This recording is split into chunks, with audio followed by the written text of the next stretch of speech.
Welcome to the NintenFusion Podcast, a podcast that fuses past, present, and future Nintendo thought. I'm David, accompanied by my friend Jordan. Today we're going to be talking about the Nintendo Direct that aired today, February 9th, 2022. And it was definitely a Direct. But to put into some context, in case you haven't realized how kind of long it's been since we've had like a full Nintendo Direct. The last official Nintendo broadcast was December 15th, but that was an Indie World Direct. So not a whole lot of Nintendo stuff because mostly focused on indies. Before that, we had the purely Animal Crossing New Horizons DLC Direct on October 15th. And then the last full Direct before that was September 23rd. That was just, I think, a week before the longer kind of announcement of Sora in Smash Brothers. So it's been since September since we've had a general Nintendo Direct. And Jordan, have you missed the Nintendo Directs? I have. Although, honestly, this feels like the standard release cycle that they go through. Sometimes we'll be lucky to get a Direct in October, but I guess that was fulfilled by Animal Crossing. Usually we get one in September, one around E3, even though E3 is canceled this year, and February, March, April. It's a big range for like this Direct that usually comes at the beginning of the year. It's come as early as January and all the way down to May. So I'm glad it came out sooner rather than later, because now we don't need to be anxious about when it's going to show up. Yeah, I agree with that. Sometimes we've had Directs not happen until like March or something like that in years past. So I'm pretty sure there were some years where it took until April or May. Oh, yikes. But that was during like the Wii U era where there wasn't anything anyway, right? Yeah. So at least we're in the Switch era where we've got things happening more often than not, even though it feels like third-party releases are slowing down on the Switch because the Switch doesn't have enough power to handle some of that stuff. But hey, it's all right. I do want to point out before we talk about the Nintendo Direct that I believe it was last week Nintendo gave off their earnings calls for the last fiscal year. And as part of that, there was a statement made where President of Nintendo said, "Oh yeah, the Switch is only halfway through its life cycle."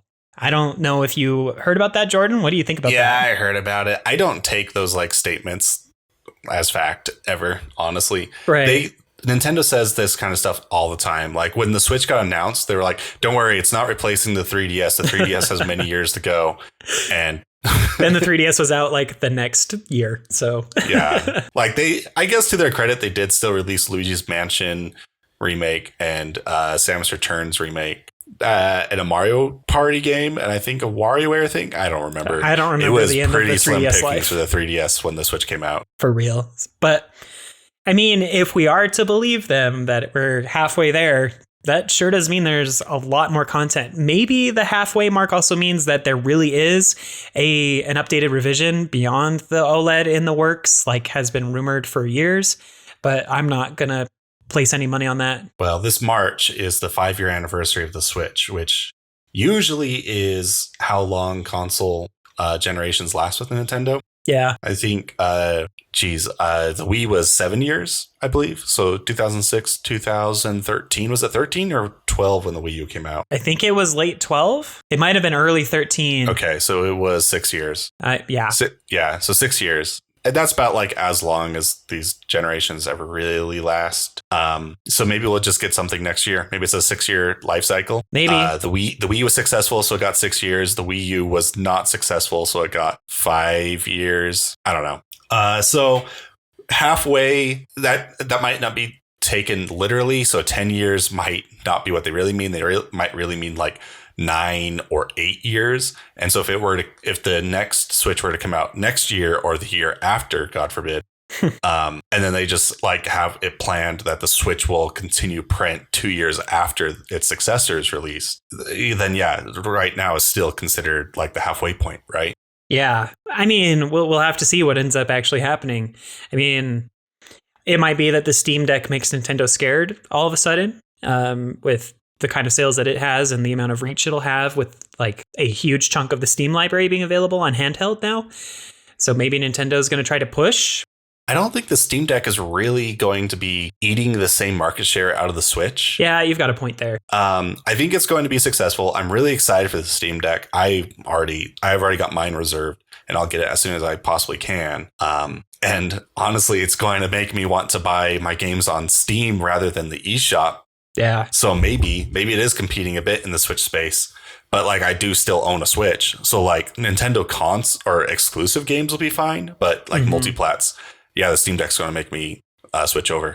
Yeah. Well, we'll have to see what ends up happening. It'll be an interesting year for sure with the Steam Deck and a lot of these Nintendo releases that are happening. And speaking of the Nintendo releases, I guess that's a good segue into the actual Nintendo Direct itself. The Direct was today, as we mentioned, and there were quite a few things actually talked about and shown off. The first one, which is really interesting and I was confused by, was Fire Emblem Warriors 3 Hopes. I hate warrior games. I hate them so much. I'm done with them. Like we've said multiple times before, we used to do the Virtual Boys podcast for years before this one. And I'm pretty sure I kept mentioning like any Direct that has a Warriors game immediately loses a point for me. Like I had forgotten about that. Because honestly, it feels like 80% of every Direct ever since 2013 or whatever has had Warriors news. Yeah. Whether it's like Zelda Warriors or Fire Emblem Warriors or Persona Warriors, or I'm so done with Warriors. I cannot stand them. Yeah. And I think that there's a fun gameplay loop to be had when it comes to Warriors. If your style is like hack and slash and you really enjoy the characters that are in the Warriors games. But beyond that, I'm also very done with them. I never finished Zelda Warriors or Hyrule Warriors, the Breath of the Wild sequel, Age of Calamity. That's what it's called. Kind of word salad. They're trying to get that out. I got so bored of the same loop over and over again, just grinding it all out. And I can't do it. Well, it's a yearly franchise for Nintendo, right? So yeah, basically. Hyrule Warriors Age of Calamity came out in 2020. 2021 was all about DLC for that game. I don't even know if the DLC is done yet. And now they're moving into Fire Emblem Warriors for this year. And I guess next year will just be Fire Emblem Warriors DLC. And the year after that will be Zelda Warriors 3. Yep, unless they're doing Mario Warriors or something bizarre. Please no. Mario's not allowed to have personality outside Nintendo, so don't. True. That's a good point. But I do want to point out that this Fire Emblem Warriors game is really weird because it's another Three Houses story. I think they said that it's a different story for Fire Emblem Three Houses with those characters, which is bizarre because there are already 4 different stories in Fire Emblem Three Houses. So is this one supposed to be canon? Because I don't know. Age of Calamity ended up not being canon, right? It just became like a fan fiction, basically, of Breath of the Wild. Yeah. So maybe this is the true canon story in the Fire Emblem universe. It's the fan fiction. Yeah. The Warriors team just makes fan fiction at this point. Yeah. So I don't know. I'm honestly kind of yawning at this one. I think the visuals are pretty, but that's already because it's using the Fire Emblem engine visuals. And I think Fire Emblem's got a really cool style. Yeah. I mean, it looks great, like in the pre-rendered video. True. Age of Calamity had some serious frame issues. Yeah, it did. Frame rate issues. So I imagine this will too, but we'll see. Anyway, I'm sure we'll get more information as it comes out. But to be honest, I really didn't follow the story of that trailer as it was going because I'm just like, I haven't even beat Three Houses yet, even though I have the special edition. So anyway, I guess we can kind of move on since neither of us are super excited about Fire Emblem Warriors. The next thing they showed off was Advance Wars 1 and 2. They give us a nice little update with the trailer. They revealed that they're voice acting everything, which really makes you wonder why they won't voice like Pokemon. But is Advance Wars being ported or like translated to like every language that Pokemon normally would? That's a good question. I honestly don't know. Like, how many languages is this going to cover? Like, that's a big like factor of whether or not they do translate and how fast they can quickly do that. True. And Pokemon, it's pushed everywhere. Right. So you have to translate to everything. And for better or worse, Pokemon does have a lot of text in it. True. Even though a lot of the time it feels kind of nonsensical, but yeah. But hey, it's voice acted, which I think is awesome. Yeah. I want to like this. I want to get it. Man, I really hate to say it, but I have a really hard time parting with $60 for this, though. Do we know if it's a $60 game? Through the power of editing, I did jump over and I looked it up. Advance Wars is $60. But I also looked it up, and I guess the campaigns for the first 2 Advance Wars are pretty lengthy. The first one's about 14 hours and the second one's about 27 hours, which is longer than I was expecting. Yeah. So actually, if it's fully voice acted, that calms my issues with it. I'll probably pick this up. I want Advance Wars to succeed. I do too. And honestly, I think this trailer really did help me want to pick it up. I'm actually really glad that they've kind of postponed the game a little bit. They also showed off like a lot more of the character designs of the individual people that you're like commanding. And I really like the art style and the characterization. I think the character designs look great. The aesthetics of the entire game look really nice. The way they're maybe not hand drawn, but anyway, I really quite like that. Plus they added, well, I don't know if they added this. This might have been in the original Advance Wars. I didn't play it, but a whole editor for custom maps, which that kind of stuff is like, oh, cool. There's basically infinite content for this game because you can play maps from your friends or from other places. So I think that's a really awesome thing to do for such a like tile-based game that has strategy like this, you know? So I think it looks really great. Yeah. I think my biggest issue, though, is as we saw in this direct, there's quite a few tactics games coming out this year. Yeah. Oh, man, there were a lot. It's a good thing we did get a real Fire Emblem because the space is kind of crowded a little for bit. Tactics. Yeah. Yeah. Oh, man. Kind of going out of order of our list. So they announced a remake to Front Mission, which is a game I've never heard of, but I thought the game actually looked pretty interesting. It might be something I look into. And then I thought it was pretty funny that they announced, and also we'll eventually make First Mission or Front Mission 2. It's like, all right. Yeah, well, there you go. That's actually what I wrote in my like live reactions for Front Mission was, I have never heard of this, but it looks interesting. So. Yeah. Well, so yeah, it's basically mech Fire Emblem. I'll bite. I'll play it. All right. Cool. So Advance Wars is going to be competing against that this year for best strategy game, I guess, on my mind. But then also the clear winner of the best strategy game this year is going to be Triangle Strategy, I think. Yeah, it looks so cool. I'm really excited. Really good. It's Fire Emblem without all the like bull crap. Yeah. Where you just get like straight up like a tactics game instead of all the additional fluff that Fire Emblem has become known for, which a lot of people like the fluff in Fire Emblem. But for me personally, it's kind of pushed me away from the series. Yeah, you're more in it for the actual tactics, the strategy, actually playing the game part rather than fishing and running around a monastery looking for one person on the map. The monastery stuff just reminds me of Sonic 06. I'm sorry. I mean, I don't think you're wrong. It just feels like they took the Sonic 06 engine and slapped it on Fire Emblem for like when you're running around the town in Sonic 06. Yeah, but then like the actual battles were actually quite polished, I thought. The animations were cool, but it's all that middle stuff. Fire Emblem Three Houses was a really odd game for me to experience just because like the tactics side of the game was really good. Yeah. The fluff was really painful. Yeah. And like I said earlier in this episode alone, I haven't finished the game because I got too absorbed into the fluff and it made me want to quit playing the game. So there you go. I'll go back to it eventually, but Triangle Strategy just looks so much better. Like the art style is so cool. It's very much the other game? Octopath 2.5 HD, which Square Enix is going nuts over, which I'm perfectly fine with because it looks great. Yeah.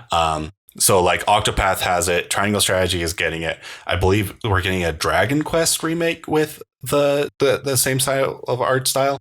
And then also they announced in this direct Live Alive, which is a game I've never heard of before, but apparently is like a darling in the JRPG import community. Yeah, I saw that. It also looks phenomenal. And honestly, one thing that I wrote down, since we're also talking about, Octopath Traveler and stuff like that, is the way that Live Alive has all these different story threads throughout the game that are separated. It made me feel like the team behind Octopath took some cues from that game for how they told the story of Octopath. The kind of individual stories for many different characters Though they did spice it up and have them kind of merge in Octopath, which is also really cool. But anyway. Yeah, as far as I understand it, Live Alive's kind of separated. It's more like a bunch of JRPG short stories, like a collection of short stories. Yeah. I think it is. That's what it looked like. I might get it just for the cowboy section. I'm just interested in like what a JRPG take on cowboys would be. Well, you're always interested in like cowboy stuff. I mean, totally different aside, but you kind of want a Wild West Pokemon region. Yeah, I would. If Gen 9 is in the Southwest with cowboys, oh man, it'll be everything I need.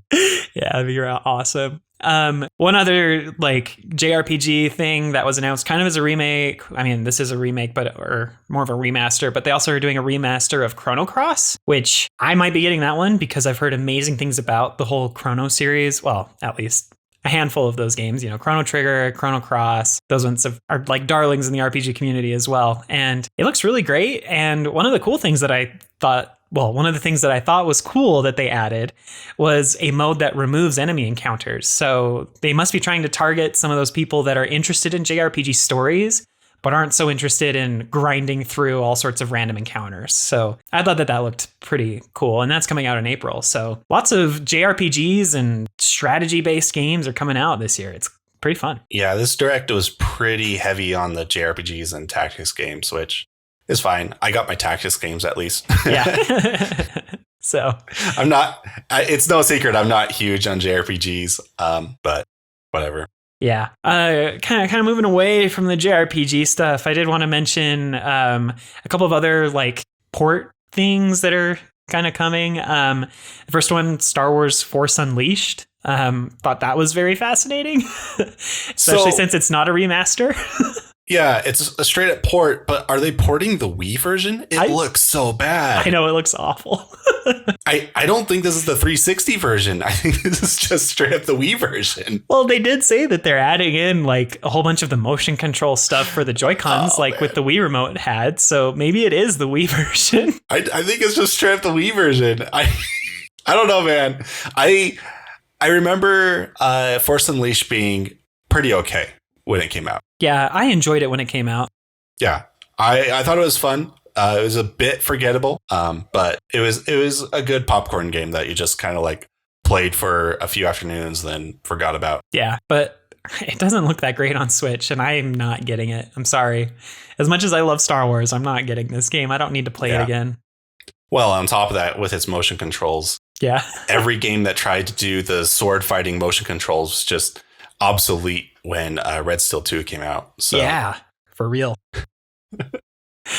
When do I get my port to Red Steel 2? I don't know. I mean, this direct was so full of ports that you would have expected something like that here.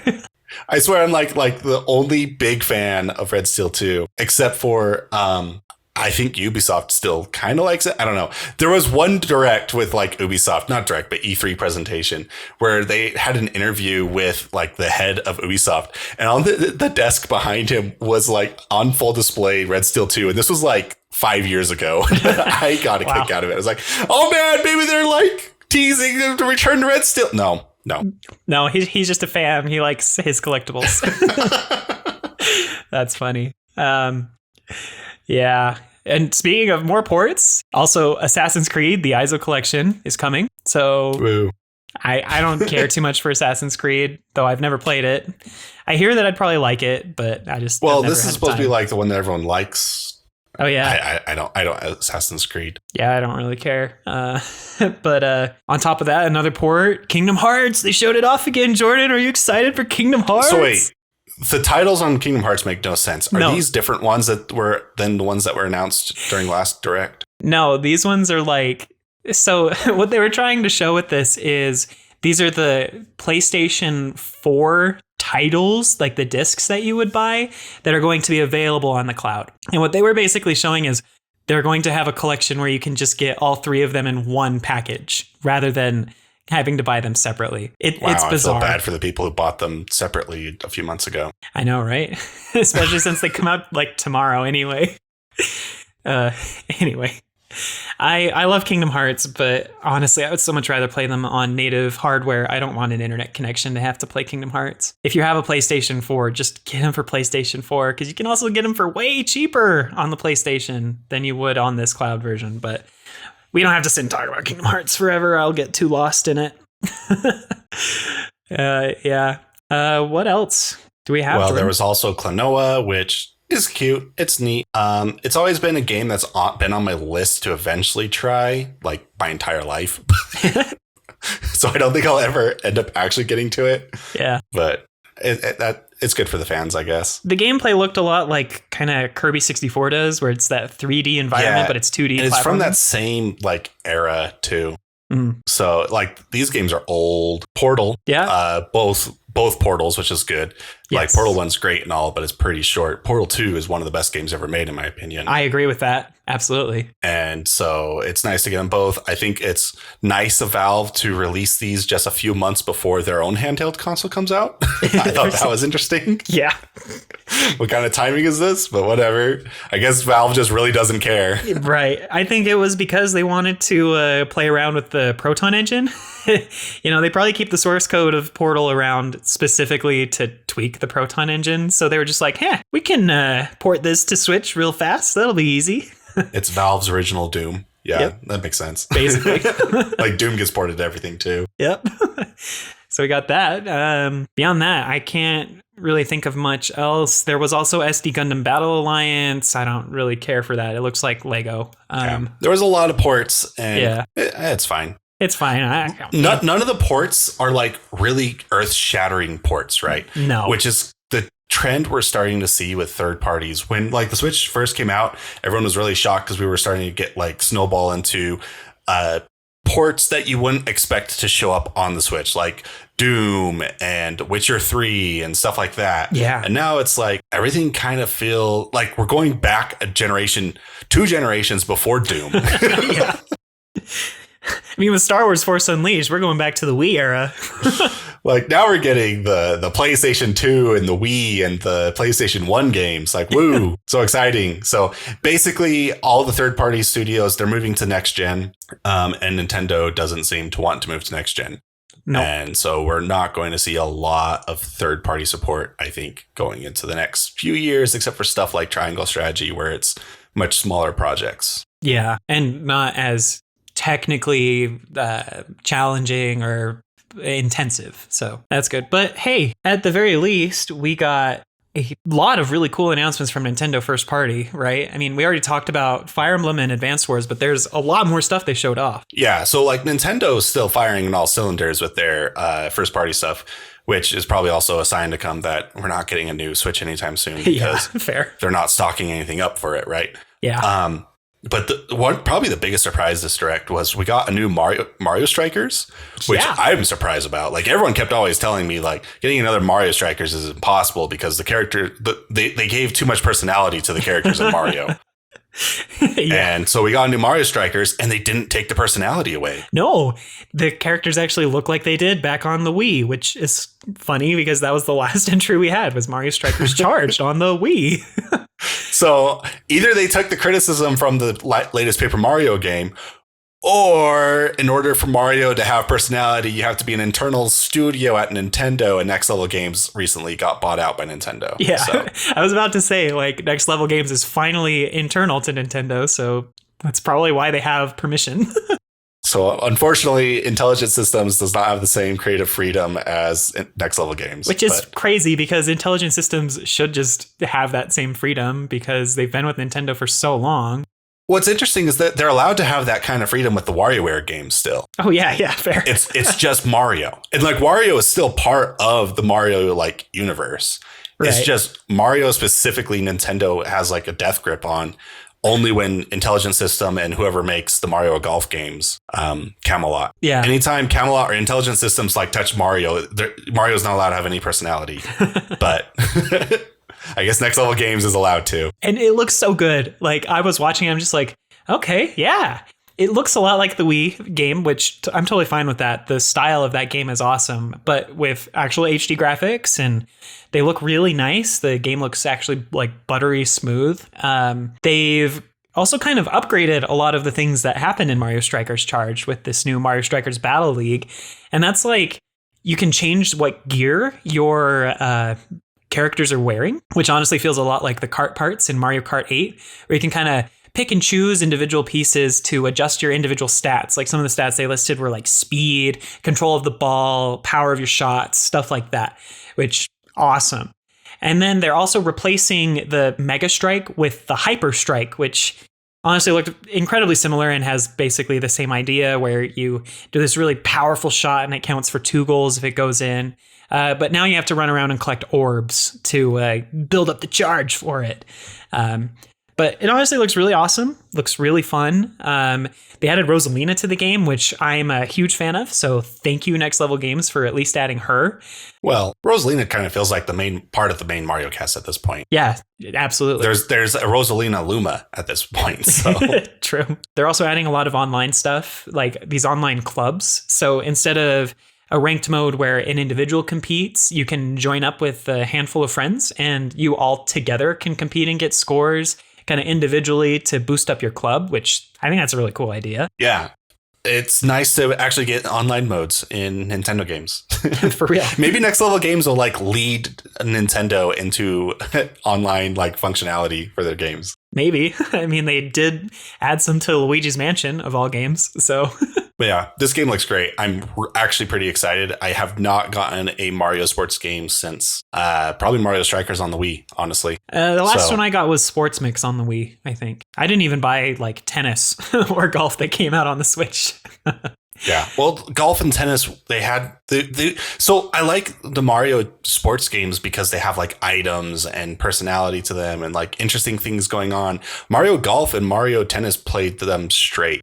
Yeah, they actually did. And it's just kind of boring. So Next Level Games is definitely raising the bar for whatever Camelot's next game will be. And Camelot is definitely going to not meet that bar. And maybe they'll get Square Enix to work on Sports Mix because for whatever reason, that's what they did on the Wii. Well, they also did it on the DS or 3DS as well, I think. Oh, yeah. So anyway, really excited to see Strikers come back. It's been far too long. Awesome series. Another thing that they showed off was a trailer for Splatoon 3, which was a weird trailer. Instead of giving us information about like the story or even some of the potential new battle modes, they were like, here's a trailer all about Salmon Run. Salmon Run is back. And I was excited. I was like, cool, Salmon Run. But then I was like, but just Salmon Run? That's all you're going to show me? So Salmon Run is my favorite mode of Splatoon. Same. I am honestly fine with just playing Salmon Run in Splatoon 3. They didn't confirm whether or not this is going to actually be a permanent mode. One of the things that really frustrated me about Splatoon 2 is they kept taking Salmon Run away from me. Right. Like it was just available like once a week or something weird. Yeah, it was so obnoxious. And like it was never like a specific day. You had to like actually like follow things and it was too much work to keep track of it. Yeah. So I would love to just be able like that's my main game mode at that point. My biggest issue with this trailer and all the trailers leading up to this point is I don't understand what the point of Splatoon 3 is yet. Like, what? What's different between Splatoon 3 and Splatoon 2? They've shown us nothing. Hey, they showed us a new city. And part of the new zone for the story mode, I guess. But like, it's a marginally updated Splatoon 2. Yeah.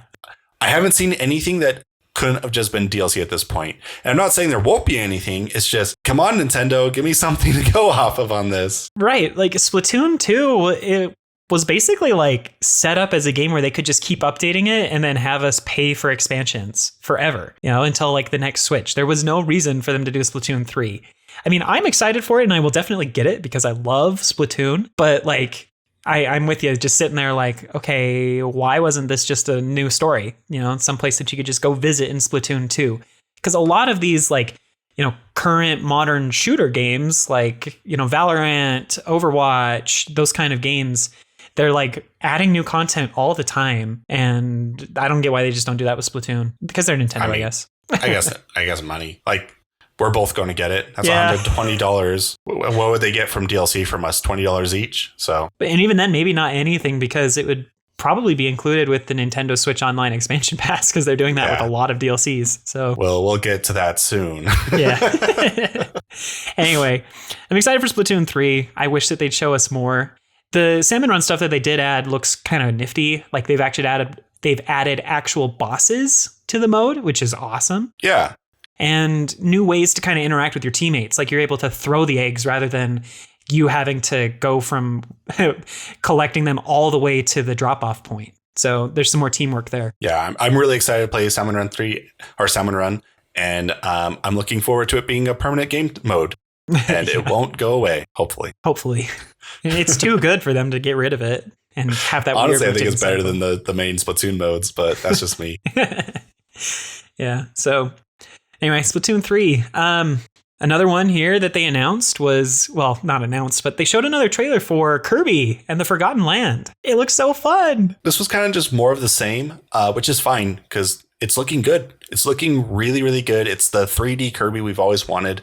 They're actually advancing Kirby, so we're not getting another Star Allies. It looks like they took a lot of like the fan criticism from Star Allies and are just making a really solid game. So I'm really looking forward to this. Yeah, it looks so good. I mean, I just love how they started off the trailer with Kirby trying to eat a car. And then he couldn't. Okay. So this trailer made me feel uncomfortable. I keep blocking out of my mind like the body horror that showed up in this trailer. Some of these like new forms of Kirby just don't look right. They really bother me. I think that's the point. Kirby couldn't pull it off, so now he's just got a thing stuck in him. And they had a whole bunch, like so many. You could eat a vending machine, a car, a giant cone, a scissor lift, a light bulb, a water balloon. Like it's a lot. Oh, that scissor lift animation made me cringe. Like, it was so funny though. Like, oh no. Yeah. And then I did want to ask you, what do you think about the upgrade system? Honestly, I forgot what the upgrade system was. Oh, well, as your Waddle Dee Town grows, you'll get access to the like weapon shop or weaponsmith or something. And you can buy permanent upgrades to copy abilities. So that means when I like actually get that ability out in the field, it'll have those upgrades. Yes, they said permanent upgrades. I like the idea. I mean, it gives like more gamifications to advance in like whatever area, right? Mm-hmm. More customization. Yeah, sounds neat. I think it's a cool direction to take Kirby since copy abilities have just been go get the UFO one and then you're good forever. Or yeah, just having these upgrades looks really nice. And it's nice to see that the Waddle Dee Town grows. You're bringing life to the Forgotten Land area, which is cool. So yeah, excited to see that. Yeah, really looking forward to Kirby. I don't think I really need to see anymore. They can just release the game when it's ready, which is the end of next month, and I'll play it. Same. I need more Splatoon news though. Nintendo, give me a trailer that tells me what's different about this game. Hey, it's not coming out till summer. They've got a couple months to give us more. They got the E3 Direct, yeah, even though E3 is canceled. For the first time in however long Splatoon's been out, though, they finally have a North America Splatoon Twitter. So you can at least follow that for news. I just need to know what's different. Anyway, what else do we have, Jordan? So we also got the unfinished sequel to Wii Sports. You mean Wii Sports Resort, the sequel to that one? Because technically this is the third title, right? Yeah. So Nintendo Switch Sports, the game that should have launched with the Nintendo Switch, is not finished. No. It's more Nintendo Sports, more Wii Sports. I know a bunch of like older people who are going to be like, my grandma will like this. My dad will like it. They still play Wii Sports. That's like crazy. Last time I played Wii Sports was last November during Thanksgiving. So wow. So like this is a game that will end up like in my cycle of games to play, mostly when I go visit my dad. Like he really likes Wii Sports for some reason. That's cool, though. This might be a system seller for him, actually, to get a Switch. It's just kind of frustrating that they announced this and it's coming out in April. And then they're like, and you could play soccer. And then, like, when they were revealing it, and then a little bit later, they're like, oh, by the way, soccer's not finished. We're releasing soccer in an unfinished state, but there'll be more stuff added to soccer eventually. Yeah. Oh, also, there's golf, which you would like normally expect out of Wii Sports, but that's not done yet either. That'll be November or something. That'll be November. We had a contract conflict with Mario Golf, I guess. Yeah, it's bizarre that it's unfinished. I'm not a huge fan of like Nintendo's releasing unfinished game strategy, but whatever. Right. They've been doing it way too much. And it's also weird that they're just releasing it with 6 games out of the bat. I mean, I know the original Wii Sports didn't have that many, but for like a full Switch game, 6 seems like hardly anything, especially since Resort had like 12 or something, I think. If I'm counting the grid layout properly, it might have only been 10. But yeah, you got tennis, bowling, soccer, badminton, volleyball, and Chambara, the sword fighting one. And the 2 new ones are badminton and volleyball, I think. I don't think we've seen badminton and volleyball before. Maybe soccer too? Do you know if it's a $60 game yet? I think I saw on Twitter one of those like accounts that's all about letting you know about deals and stuff. They're like, pre-orders up for Nintendo Switch Sports, $60. And I was like, no thanks. That's $10 a game. Wow. That's a lot. I mean, I'll probably end up getting it later, but I don't really want it right now. I'll probably end up getting it on Christmas when the game is done anyway. So whatever. But I will say one of the cool things that they revealed for it was Bowling Battle Royale. I mean, that's not what the mode was called, but like knockout style, where if you don't get enough points against like the, I don't know, 50 or so people that you're playing against, you just lose. That's brutal for bowling. Yeah.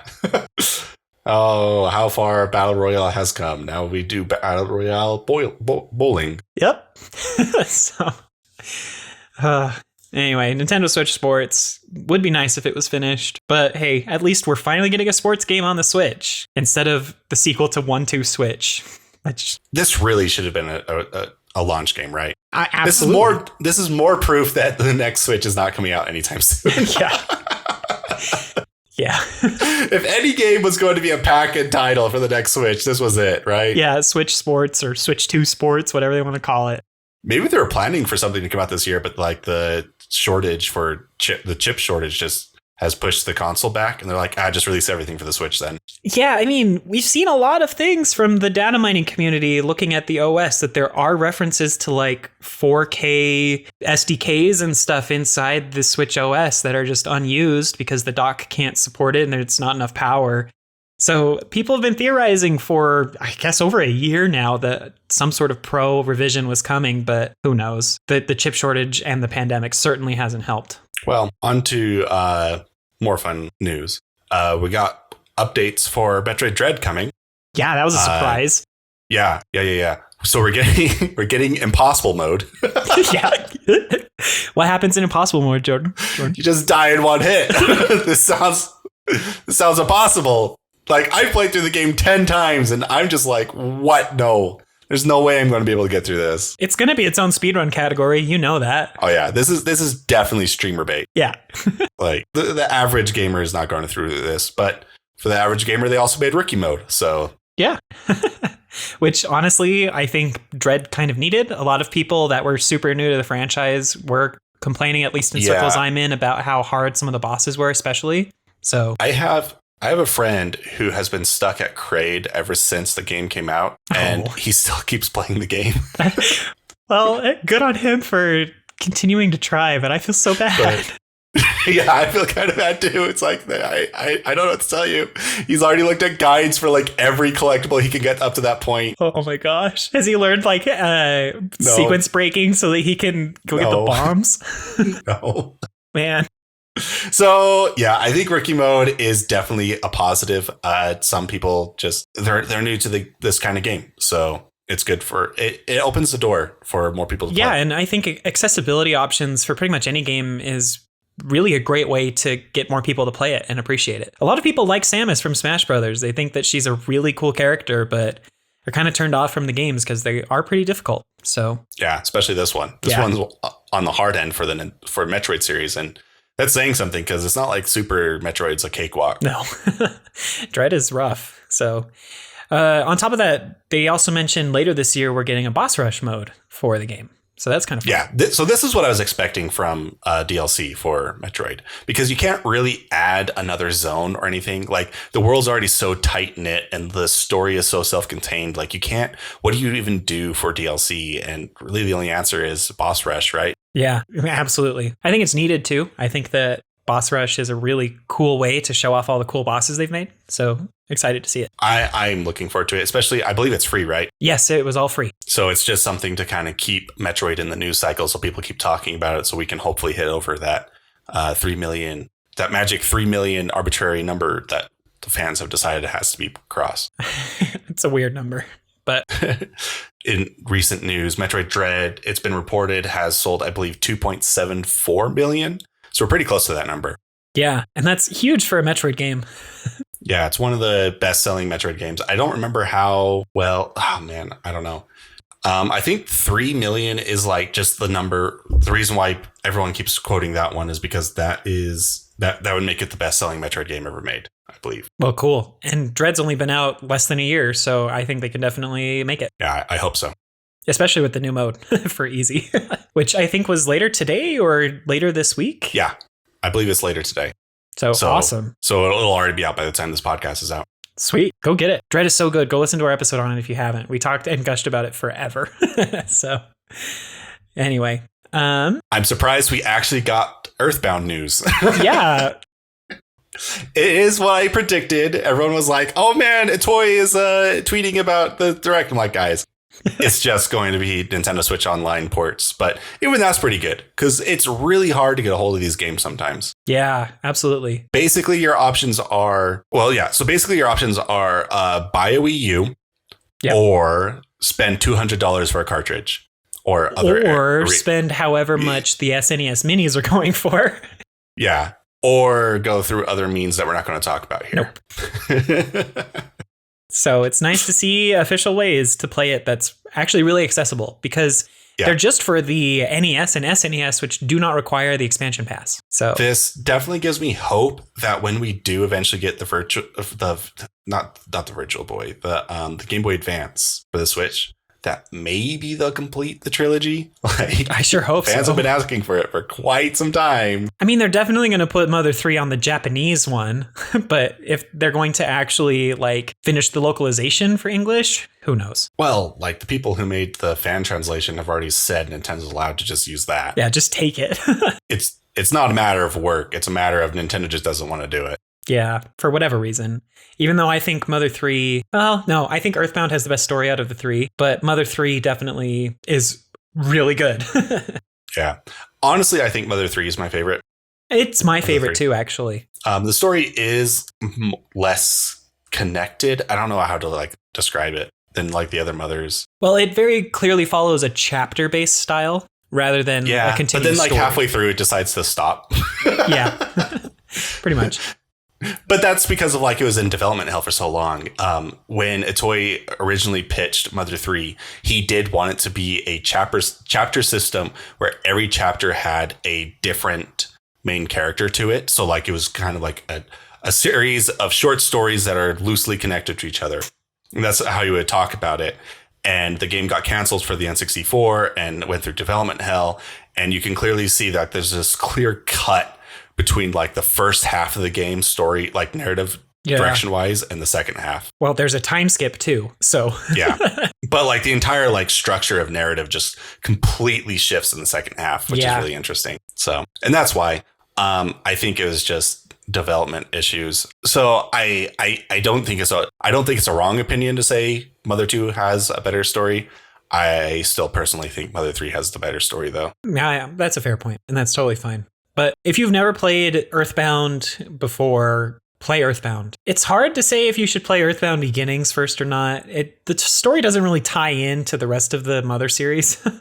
At least it's not necessary. Fine with, you can skip Earthbound Beginnings. I feel that Earthbound Beginnings is for Earthbound fans. Yeah.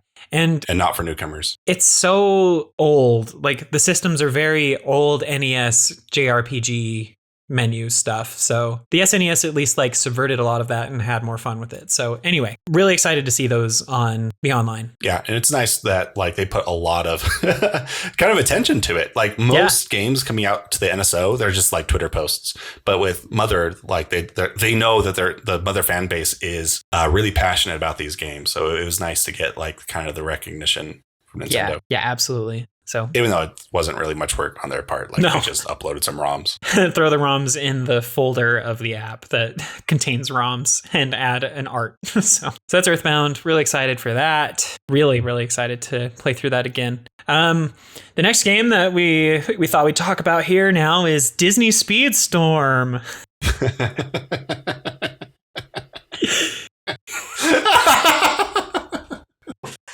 I'm sorry. It's just that. Man, this game looks like not an asset flip. We're like one of those titles back in the Wii days, the shovelware that they were the license games, right? Yeah. It looks like a license game with a bit bigger of a budget, and they chose to put it in its announcement in the same direct as Mario Kart News.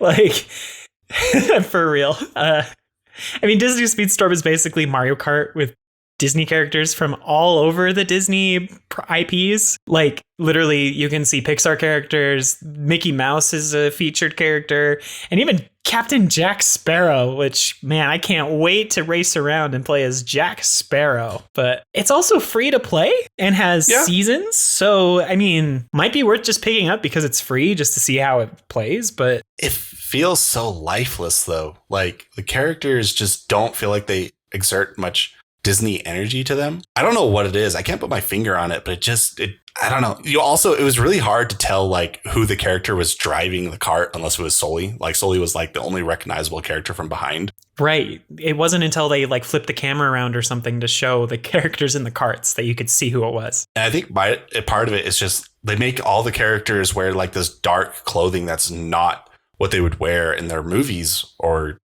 wherever they came from. So like Mulan, like unless if you knew beforehand that it was Mulan, you couldn't tell at all. Yeah, I had no idea it was her until they said it was Mulan. So interesting art direction. Yeah. Not a good interesting. And unfortunately, they decided to reveal it in the first direct we've heard about Mario Kart since 2017. Yeah. I can't believe we haven't heard about Mario Kart since then. Jordan, it's been 5 years. 5 years. And it's not Mario Kart 9. Nope. It's not Mario Kart Crossroads like the leaks were saying. It is DLC for a DLC release of a game that came out like 10 years ago. Yeah.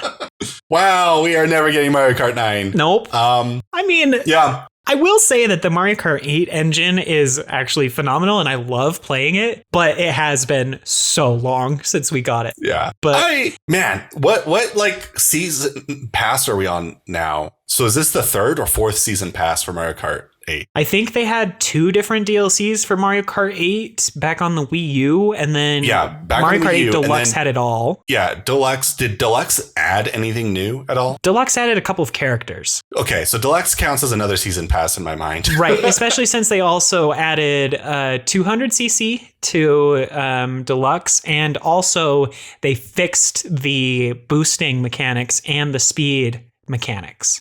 Yeah. Because for whatever reason, they were truncating floats to integers when it came to speed and acceleration in the Wii U version. So all of those numbers in between the bars on the Wii U version didn't mean anything. Huh. But they do now. So that's nice. You actually get the small little incremental changes. And they added the 3-tiered Sparks boost system. So, but yeah, I would say that the Mario Kart 8 Deluxe is like season 3 of Mario Kart. Yeah. And then so this is season 4 plus all of the 6 passes that they're added, like waves, I mean. Yeah, so there's 6 waves, or I don't remember how many waves, but there's 48 tracks for $25. It's all one season pass because it's all under one. Right, they're just releasing it chunks at a time. Yeah, they're going with the Smash Brothers release cycle. 2 years worth of Mario Kart tracks. Yeah, we're definitely not getting 9 until at least 2024. I think later than that. 2025 is the earliest we're getting 9. Yeah. Because then they'll just port this one to the Switch too. Oh, no. You know what? Honestly, I'm fine with that. If they just keep like updating Mario Kart 8, that's all they really need to do for Mario Kart, right? Yeah. It's kind of the same idea with Smash Brothers, just keep adding to the engine. But what do you even do? Like, it is interesting that it's been 5 years and they decided to do another season pass, but at the same time, it's still the best selling game, like quarter after quarter on the Switch. It's outselling everything. Yeah, because everyone wants to play Mario Kart. It's the game. My mom has Mario Kart. I think I have 3 copies of Mario Kart, technically, if you count my brother and my sister with Switches. Yeah. Yeah. So I think like just under half of all Switch owners have Mario Kart 8 Deluxe, which is nuts. Yeah. Especially since there are individuals that have multiple Switches. Yeah. Like it's kind of an insane number. At this point, like if you combine both Mario Kart 8 Deluxe with Mario Kart 8 sales, Mario Kart 8 has sold over 50 million copies. That's crazy. That is so many copies of Mario Kart. Wow. Yeah. So Mario Kart 8 has sold basically 5 times as many copies as the Wii U. Wow. Anyway. But yeah, I think this is pretty good news. I think it's at $25 for 48 tracks. That's a pretty good deal. That's 50 cents a track, honestly. Yeah. And how many are there in the base game again? There are 8, 9, 10. There are 12 different cups with 4 each. So it's basically the same number of courses as the base game has, isn't it? So we're getting basically another Mario Kart minus any new characters. Yeah. And if you have the Switch expansion plus. Yeah, for online. It just comes with that, which finally we have like a reason to be on this online service. Yeah. I think that's a pretty big deal, honestly. 50 million Switch owners are getting, well, I shouldn't say free because you have to pay a lot of money for this Switch service, but this will definitely bring a lot of people onto the Nintendo Switch service. Yep. Which hopefully will then translate to Nintendo actually making their Switch service a real service. Right. I mean, it's already somewhat enticing to get it because they've got the N64 stuff. I know there are people out there that got it specifically for the N64 stuff. Yeah. But this is just like another market, maybe a bit of overlap, but more people are going to get the expansion because it comes with this DLC. Because in their mind, it's just like, oh, an upgrade. I'll get the DLC. Plus I get whatever other free stuff Nintendo's going to add later. Yeah. Well, this appeals to half of the entire Switch user base. Yeah. So it's big. I think it's huge. Makes me interested, like how much more we're going to get with this expansion plus. Are we going to get GameCube? Are we going to get, or I don't know, like this might be enough from Nintendo's eyes, like, oh, we completed, like how much value you have to like get out of this. So that's one thing that worries me. Yeah, but they did show in the trailer where they announced all this, they showed images of the box art of every single Mario Kart that's ever come out, including the phone one. So they're planning on putting in courses from every single Mario Kart game. And I mean, we've already got a couple of them announced. I only recall 3 off the top of my head. One was Choco Mountain from N64. There was one that was from this mobile game, which I'm excited to see how that actually translates into full Mario Kart 8 mechanics rather than the phone version. And then also the other one that off the top of my head is Coconut Mall, which thank goodness Coconut Mall is finally being added to Mario Kart 8. It's one of my favorite tracks of all time. So excited for it. But like if they're adding Choco Mountain from the N64, like what else are they going to add? What are the planned courses? I'm really interested to see. It'll be interesting.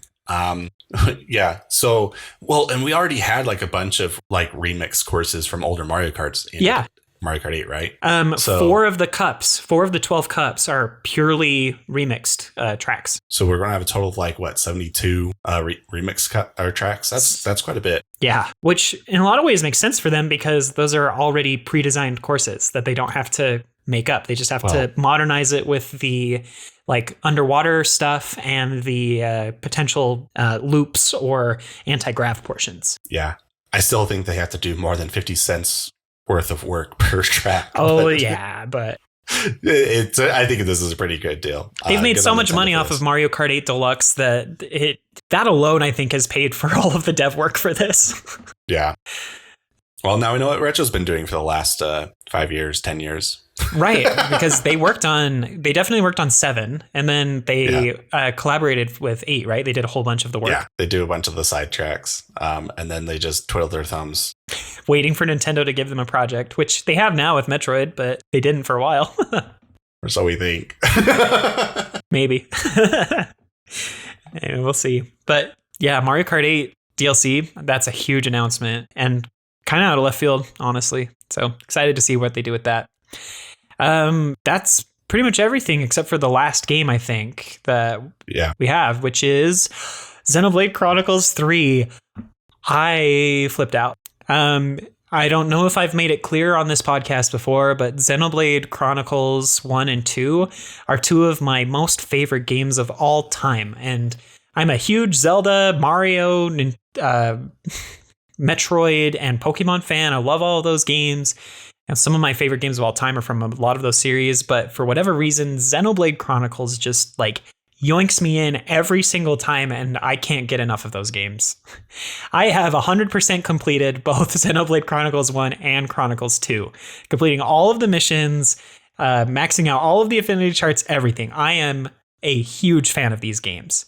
And seeing Xenoblade Chronicles 3 appear on screen, I went nuts, especially considering the story implications of this game. I honestly thought that we were going to get X2 before we got Chronicles 3. I'll just put that out there. I don't think we're ever getting X2. I don't think X did well enough. No, it didn't, but I felt like it had more of a setup and would be something they'd be interested in doing first. But nope, they went ahead and are doing Chronicles 3, and it comes out in September. Which is nuts. They're pulling the classic Nintendo announcement where it's just a couple months beforehand and we know nothing about it until right before release. But I'm really, really looking forward to it. One thing I did want to mention and bring to your attention, Jordan, is this is now officially the 4th game that Monolith Studios has made between Breath of the Wild 1 and Breath of the Wild 2. Oh, man. 4 games. Xenoblade Chronicles 2, Xenoblade Chronicles 2 Torna, because Torna Golden Country is its own game, basically. You could have just gotten it as DLC for Xenoblade Chronicles 2. It's also sold separately. Xenoblade Chronicles Definitive Edition, plus its brand new epilogue that's actually a handful of hours long. And then Xenoblade Chronicles 3. All 4 of those releases before Breath of the Wild 2. And after Breath of the Wild 1. Wow. Monolith is busy. Yeah. Because these are pretty big games. Well, and Monolith is also working with the Breath of the Wild team. And we know that they've done work with like Pokemon Legends Arceus and a couple of other titles at Nintendo. Like, they're not just making their own games. It's insane. Yeah, you could say they're pretty monolithic. For real. But anyway, I'm not going to sit and gush too much about the story. I think it's going to be an interesting game because it does the weird bridging between Xenoblade Chronicles 1 and 2, which actually take place in different worlds. So it'll be interesting how they write out what officially happened to like merge them together or have some sort of connection. But the character design looks awesome. I think the characters look better than the characters from 2. So that was my like big takeaway. I'm sorry. I really hate the character designs in Xenoblade Chronicles 2. You're allowed. It's fine. Oof. So Xenoblade Chronicles 3 immediately looks like an enormous improvement over what direction the series was going, in my opinion. Yeah. I've seen comparisons, and I make the comparison as well, that it's like they took kind of that anime direction of 2, but applied it better to the original Chronicles. Yeah. And extended on that character design more. So it looks so good, though. I'm so excited. I don't know. So like during the direct, I was thinking, yeah, you know what? Maybe I'll give Xenoblade a chance. But then at the same time, I'm listening to everyone talk about it. And this does not sound like a good entry point into the series. Yeah, that's the hard part is like they said in the direct, and there was an official statement by the director of the game that they're trying to make it accessible as a starting point where there won't be too many things you need to understand about the first 2 games. But it's also very clearly a sequel that takes place who knows how long after the first 2 games. So like to understand what's going on, you're going to need to know how the other games played and worked out. So I don't know how to reconcile that. Maybe we'll get more information before it comes out that'll ease the minds of newcomers to the series. But honestly, I don't know. I don't know how they're going to pull that off. Well, with Nintendo, it's a mixed bag. Either they give too much information or they don't give any. Yeah. Yeah. We'll see, though. Anyway, I am so excited for Xenoblade. I really am. I'm happy for the fans. I'm just happy that it's going in a direction that's more palatable for me. Yeah, personally. I can totally see that. Can't wait to fall in love with the whole new cast of characters, because that's one of the strong points of Xenoblade Chronicles is the cast of characters. The way that they write them together, just you end up loving all of them, even if you do hate some of their character designs. Well, we'll see how busy my September is. Yeah, because who knows what's going to happen. But hey, I mean, I did want to point out that kind of goes in with what we talked about 2 episodes ago with our predictions for 2022. Didn't we say that we thought a Xenoblade game was coming late this year? Yeah, I believe we said December. So September is a bit earlier than we were expecting. But we did say specifically Xenoblade 3, I think, in that direct, right, if I remember correctly. I believe we also said Dread DLC. I don't know. I'm going off the top of my head right here. We said a new Fire Emblem remake, not Warriors. Oof. Well, that was wrong, but also kind of right, but very wrong. We got Fire Emblem. Yep. Just not a remake. Mario Strikers came out of left field. No one was predicting that. Even though we've wanted it for ages, everyone was like, that series is dead. Well, it's always just felt like a pipe dream with the Nintendo fan community. Yeah. Like, this is a pretty big deal, I think. Yeah. And man, just looking at this list, I mean, Kirby, it still looks awesome. Really excited to get that. Yeah. I'm glad we're getting Switch Sports instead of 1-2 Switch 2. Yep. And it feels like something we absolutely should have had from the beginning of the Switch's life. It's a shame that's not finished, but anyway. Triangle strategy looks great. Really happy to have Earthbound on the Switch. Yeah, even if it's... Man, I would... At the very least, I just wish Nintendo would like update their like emulator games to be kind of HD-ified. But yeah. Whatever. And then no one was predicting Mario Kart 8 DLC. Like, it's just been so long. It's insane. Like, really excited. They brought that game back to life. Yep, people are going to be playing that again. I mean, people are already playing it like crazy still, because new owners of the Switch, that's one of the first things they play. So still, month after month, it's the best-selling Switch game consistently. Yeah, so crazy. It makes sense. Like, it's... Man, I don't know. They would have had to like decided to do DLC for this game maybe like 2 or 3 years after DX came out, right? Yeah. So maybe after DX came out, they moved on to the mobile game. And then when the mobile game was done, they're like, oh, now let's do Mario Kart 9. And they looked at the sales of Mario Kart 8. They're like, ooh, yeah, we can't do Mario Kart 9. Like, this is just selling too much. And so they just moved to DLC. Right, because it's even more incentive to newcomers to get it, because there's new content to add to the game. So it's exciting. I think this was a pretty fine direct. There was a lot of good things. There was a lot of there were some like really big surprises, like Mario Strikers, that's huge. Mario Kart 8 DLC, Xenoblade Chronicles 3, that's a big announcement. It's just, for me personally, every game is like, yeah, this is something I'd get to, and I'm not interested. Like, there's nothing for like me personally that has me salivating, but that's just me personally. So I'd probably give about a 7 out of 10. Maybe it's 7.5 or an 8. Honestly, like what we got was pretty good, and we got a good variety of stuff. It wasn't just like one genre. We did get a lot of JRPGs. We did get a lot of tactics games, but that's fine because there was also racers and a bunch of ports, I guess. Sports got a lot. Yeah, and for me, like, lots of really cool stuff that I'm very interested in. Kind of brought down by Fire Emblem being a Warriors game. Really not looking forward to that. I'm not going to get it, I don't think. Unless they show some really interesting stuff, I'm not getting Fire Emblem Warriors. I'm sorry, Fire Emblem fans. I'm not getting it.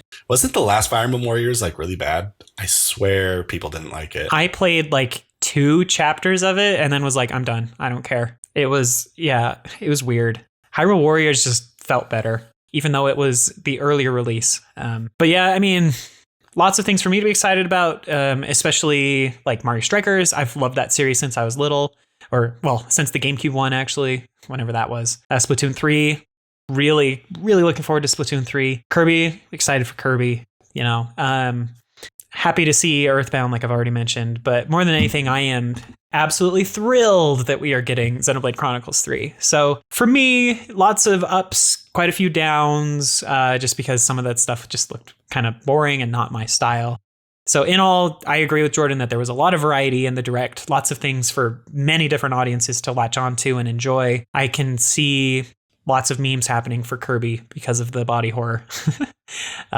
It really makes me uncomfortable. I'm sorry. I'll try not to mention it again. So I'd probably give it an 8.5 out of 10. I mean, it's hard to review a presentation that's just news, but yeah. So excited for Xenoblade.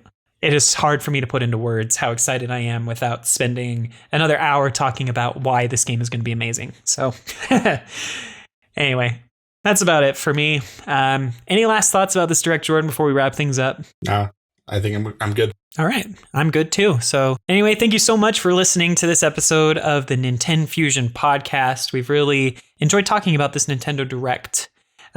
Just wanted to point out that our podcast is live pretty much everywhere. If you're listening to us on YouTube, leave us a comment and a like to help that algorithm. Recommend the show to other people that could be interested in this. If you're listening on a podcast app, leave us a review if you could.